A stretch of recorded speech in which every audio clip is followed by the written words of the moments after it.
My name is Emma Jang, and my journey began with soil-stained fingers and dreams that reached beyond the horizon. Growing up in my family's small flower shop taught me more than how to arrange blossoms. It instilled lessons about resilience, ambition, and the true essence of success. Emma, every flower tells a story, my grandmother often said, deftly trimming rose stems. But remember, it's the roots that give it strength. Her words lingered in my heart as I watched our little shops struggle against the rise of big-box retailers and online competitors. While my peers played with toys, I was learning profit margins and inventory management. Determined to protect our legacy, by 16 I built our first online ordering system, armed with nothing but YouTube tutorials and sheer grit. Emma, this is amazing. My father beamed as orders began pouring in. But deep down I knew it was just the beginning. College brought new opportunities. Majoring in business and computer science, I created an AI-driven supply chain system tailored for perishable goods. What started as a solution for our flower shop soon caught the attention of major retailers. Ms. Jang, this is groundbreaking, my professor said, reviewing my thesis. By graduation, my software was already being piloted by Fortune 500 companies. That's when I met Michael. We crossed paths at a tech conference where I presented my software. Representing his family's company, Brighton Enterprises, he was intrigued. This is incredible, he said, eyes lighting up. The possibilities are endless. Coffee turned into dinner, then into love. Michael's intelligence and humor won me over. But love wasn't the only thing I would have to face. I would also have to face his family, and in particular the formidable Victoria Brighton. Her mansion loomed over me the night we first met. During dinner, she leaned in with a practiced smile. "And what is it that you do, Emma?" "I run a flower shop," I replied, deliberately omitting my role as a tech entrepreneur. I wanted her to see me as a person, not just a resume. "How quaint," she said, her tone colder than the marble beneath our feet. From then on, Victoria's subtle barbs became constant. At gatherings, she reminded everyone of my humble beginnings. Meanwhile, my company, Jang Tech Solutions, flourished. We revolutionized supply chain management and expanded into global markets. Still, I worked at the flower shop 3 days a week. "Why do you still do this?" Michael asked one day as I arranged a wedding bouquet. "Because it grounds me," I said. "Success isn't about climbing higher. It's about staying connected to your roots." Michael struggled to balance his family's opinions with our relationship. The tension only grew after our engagement. At every gathering, Victoria found new ways to diminish me. But when Brighton Enterprises began to falter, crippled by outdated systems and declining sales, I saw my opportunity. Quietly, I began acquiring Brighton stock. With my CFO's help, the takeover was carefully orchestrated. By Christmas, it was complete. At the Brighton family's annual holiday party, Victoria raised her champagne glass with a smirk. "Emma, darling, tell us about your little shop. Supporting small businesses is so important." Laughter rippled through the room, until Robert Chin, Brighton's chairman and CEO, entered. "Actually," Robert said, "Emma's business acumen is why I'm here tonight." Victoria froze. "What do you mean?" I stepped forward. "Robert is here to announce a major change.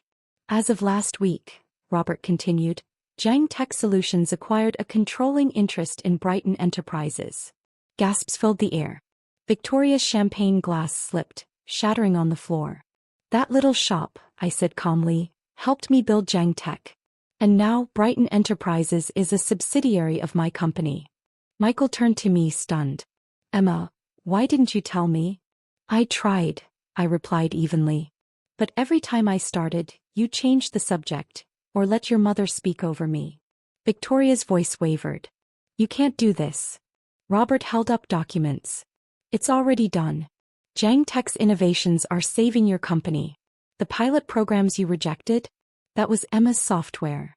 Victoria's composure cracked. "You ungrateful little." "Careful," Robert interrupted smoothly. "Anything you say could impact your severance." The room buzzed. Socialites whispered. Phones recorded discreetly. I looked at Michael. "I loved you. But for 2 years I sat through silent dinners and cruel remarks while you did nothing. You never loved me enough to defend me." "That's not fair," he protested weakly. "Isn't it? Would you ever have stood up to her?" His silence was answer enough. Victoria lunged forward, gripping my arm. You can't do this. We're Brighton's. This company is our legacy. Security pried her hand away. Your legacy, I said quietly, was built on pride and prejudice. Mine will be built on progress and respect. As she was escorted out, Robert raised his glass. To our new CEO. The room erupted in hesitant applause. Michael stood frozen. Emma, he whispered. We need to talk. I slipped the engagement ring off my finger and placed it in his hand. No, Michael. We needed to talk 2 years ago. Now it's goodbye. The next morning, headlines blazed. Tech visionary acquires Brighton Enterprises in bold takeover. Walking into Brighton's headquarters felt surreal.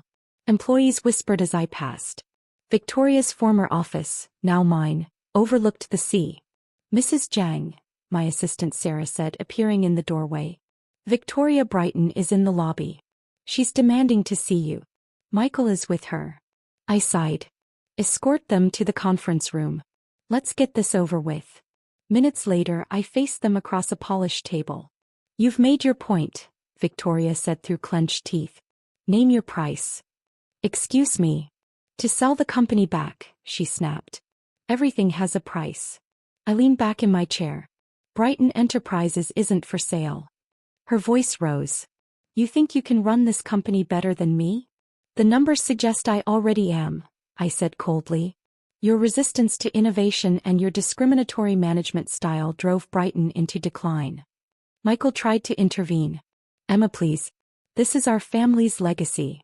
And you squandered it, I said firmly. The board backed this acquisition because they recognized the need for change.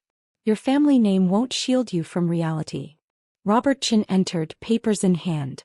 Mrs. Brighton, your severance package includes provisions for professional conduct. Professional, she spat bitterly. She stole our company. I purchased it legally, I replied. Your mismanagement made it possible. Now, shall we discuss the transition? Will you cooperate professionally, or will security need to intervene again? Robert asked firmly. Mel reached for my hand across the table. Emma, what about us? I pulled my hand away. There is no us, Michael. Last night proved that. Because I didn't defend you? His voice was desperate. I was trying to keep the peace. No, I said, my tone soft but resolute. You were avoiding conflict, just like you always have. Victoria stood abruptly, her chair scraping against the floor. This isn't over. Oh, it is, Robert interjected.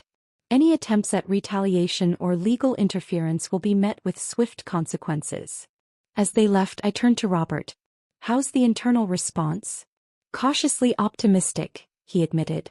Your track record speaks for itself, but there's resistance in some corners. Over the following months, Brighton Enterprises transformed. Jang Tech's innovations revitalized operations, profits soared and employee morale surged. Despite Victoria's attempts to undermine me through gossip and even a failed lawsuit, the business world applauded our turnaround. One quiet afternoon, I visited my family's flower shop. My grandmother greeted me, her hands deftly arranging roses. I've been reading about you, she said with a knowing smile. Are you happy, Emma? I touched a petal, thinking of everything that had happened. I'm proud. But that's different from happy, isn't it? She nodded. Your roots made you strong. But remember, even the tallest tree must bend with the wind sometimes. Are you telling me to show mercy? I asked. I'm saying true strength lies in how you handle victory, not just how you win. Her words stayed with me. Perhaps it was time to wield my power differently. 1 year after the takeover, I sat in my office, skimming quarterly reports. Jang Brighton Innovations had surpassed every expectation. Our stock price had tripled. Employee satisfaction was at an all-time high. My phone buzzed. A message from Robert. Victoria Brighton is here. Says it's important. I hesitated before replying. Send her up. When Victoria entered, she was almost unrecognizable. Gone were the designer ensembles and air of invincibility. In their place, a plain business suit, streaks of gray in her once flawless hair, and the quiet weight of humility. Thank you for seeing me, she said, voice subdued as she set a folder on my desk. I opened it. Proof of completed ethics and diversity training programs. Conditions set after her failed lawsuit. And I prompted. She hesitated, her composure faltering. You were right. I let my biases blind me. I treated you, poorly because of my own insecurities. What brought about this realization? I asked. Losing everything, she admitted. The company, my status, even Michael. He's in Singapore now, running your Asian operations. He's doing well there, I said, recalling updates from my team. He is, she agreed. For the first time he's finding his own path. And I've had time to think. I folded my hands on the desk. So what is it you want, Victoria? A chance, she said simply. Not to lead, I know that's gone, but to contribute. To learn. To make amends. I pulled up her early career records on my laptop. Before you became CEO, you were innovative. Your customer service protocols were groundbreaking for their time. A flicker of hope lit her eyes. I'm launching a new division, I continued. Customer experience innovation. A hybrid of tradition and modern technology. It needs someone who understands both. Her expression wavered between disbelief and relief. You'd trust me after everything? Trust is earned, I said. This is your opportunity to earn it. You'll start at an entry-level salary. Promotions will be based on performance, not your name. She nodded slowly.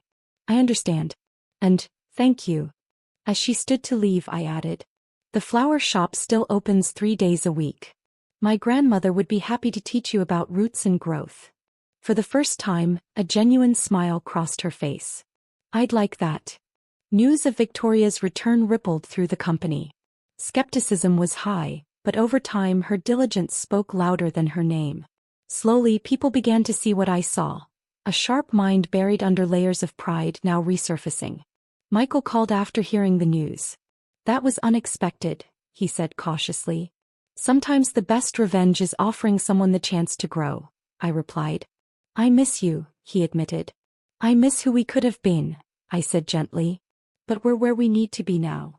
Months later, I found Victoria working late, poring over customer feedback data. Glasses perched on her nose, she barely looked up. I've been thinking, she said, gesturing to the data. If we integrate behavioral psychology with your AI systems. I smiled, recognizing the spark of innovation in her eyes. That night, driving home, I stopped by the flower shop. My grandmother was locking up, her hands stained with petals and pollen.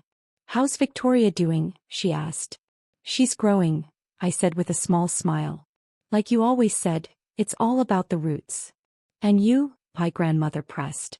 Are you happy now? I looked around the shop where my dreams began, then thought of the empire I had built, and the bridges I was learning to mend. Yes, I replied softly.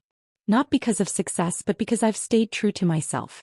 A flower shop owner who dreamed bigger than her garden.